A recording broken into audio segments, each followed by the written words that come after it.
Hi guys, I'm Eden and this is my medication administration video for lab. Today I have a special guest. This is Judy Hops. I don't have a physical person today to do this with, so Judy is going to be acting in as my patient. So the first thing that I do whenever I go into a patient's room is I'm going to introduce myself.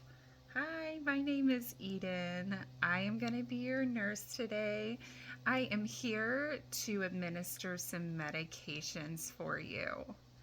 But before I do that, I do have quite a bit of a checklist to make sure that I have the right patient and I am doing the right thing.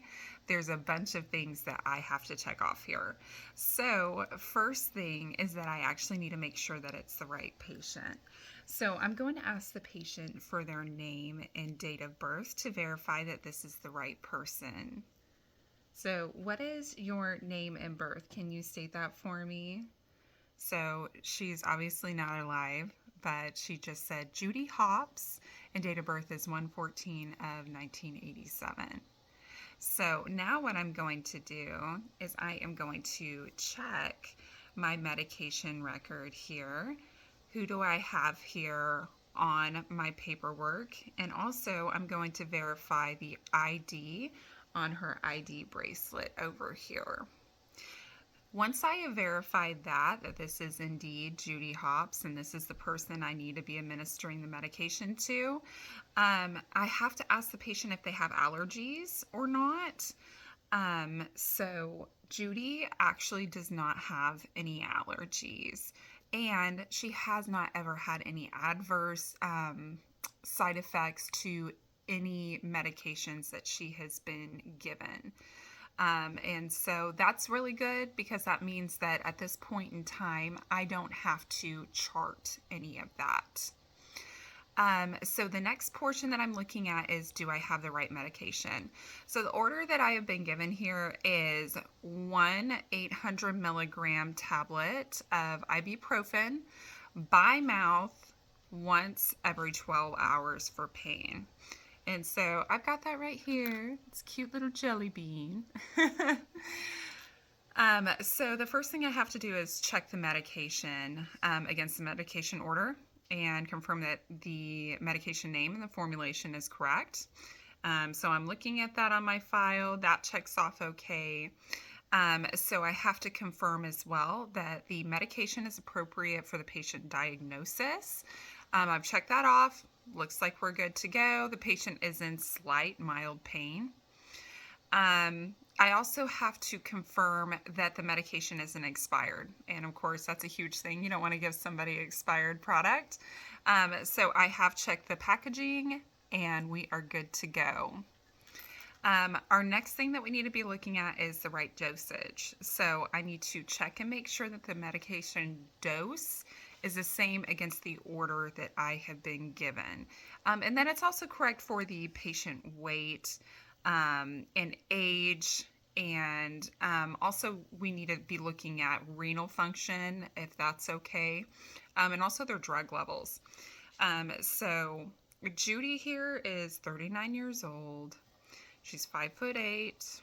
She weighs 150 pounds. Her renal function is great. She doesn't have any problem with that. And her drug levels are looking fine. So she doesn't have anything currently in her system. So we have a green light on that.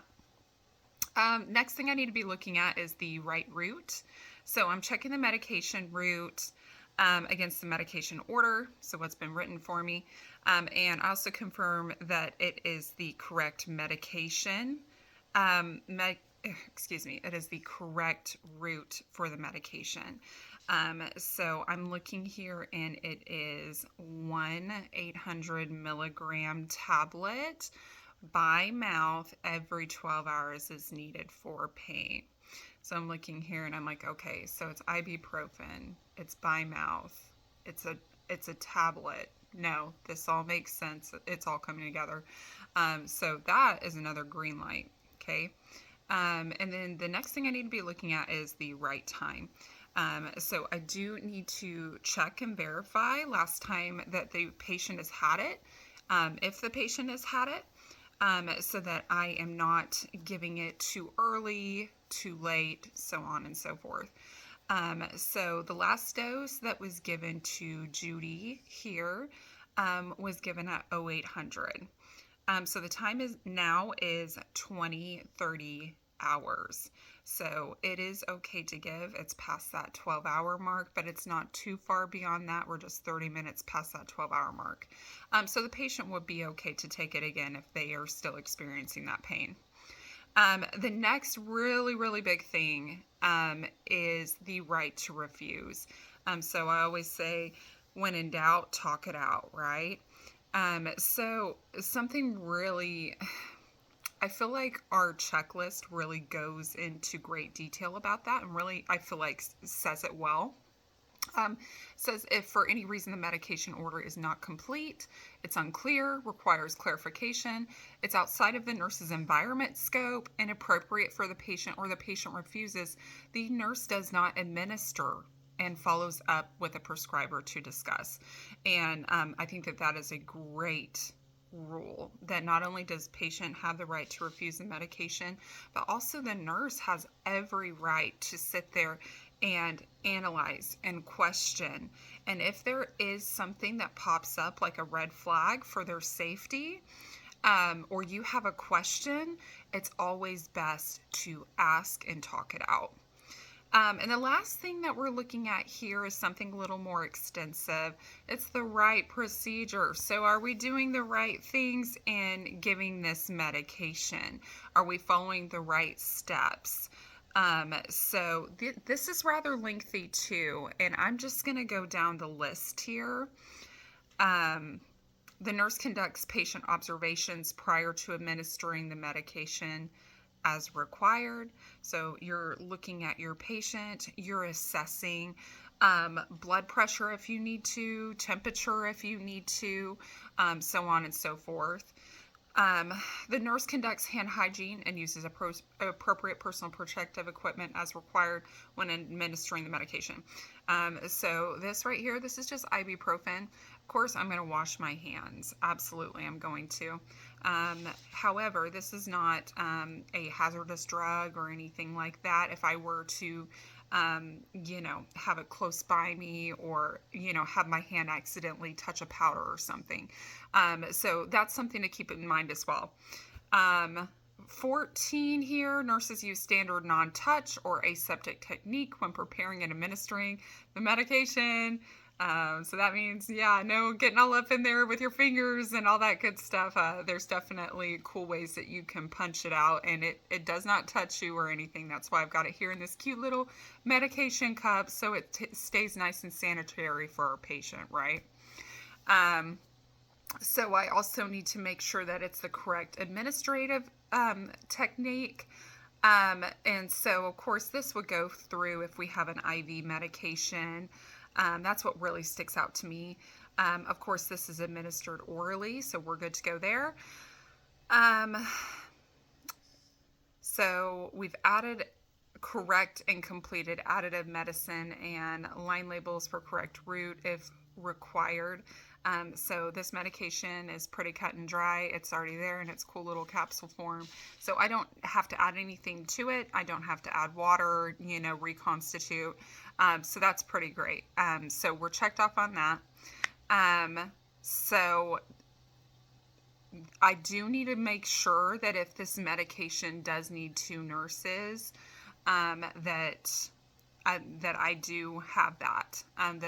That me and another nurse are looking at this medication. We're verifying that it's the right thing, and we're also both there.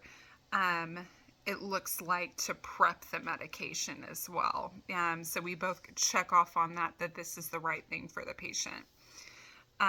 So, and also that goes into double checking required. So both of the nurses would have to go to the bedside to watch it be administered. And so that, if it's needed, absolutely has to be done. So the next thing is the nurse asks the patient if they know what the medication is for, and informs the patient if they're unclear. So that's a really important thing. Um, I want to know what's going in my body and what other people are giving me and why. And I feel like it's really empowering to have, it's really empowering to have that patient-nurse relationship where you're able to empower them with knowledge. And they're able to go out in the world and be like, yeah, this is what it's for. So that is very, very important that you inform them exactly what they are getting and why. Let me see here. The nurses witness the patient takes or correctly self-administers medicine. So yeah, that's another big thing. You want to make sure a patient is actually getting what they need, and that it's going down. And if not, we got to figure out how it's going to get in the body, just so that patient starts healing and feeling better. And last thing, the nurse is administering the medication, signs that the medicine has been given, or documents the reason why it wouldn't be, and takes appropriate action and informs the medical officer. So good news is that Judy would like to take the medication, and everything is a green light here. So we are going to administer that to her. And of course, I'm like, honey. And I have verified that she has taken the medication. She swallowed. We're good to go. She took it with a little bit of water. And so the patient is well on their way to feeling better and having that pain alleviated. Thanks for bearing with me, guys. I hope I did an okay job, and look forward to seeing you in pharmacology. Bye.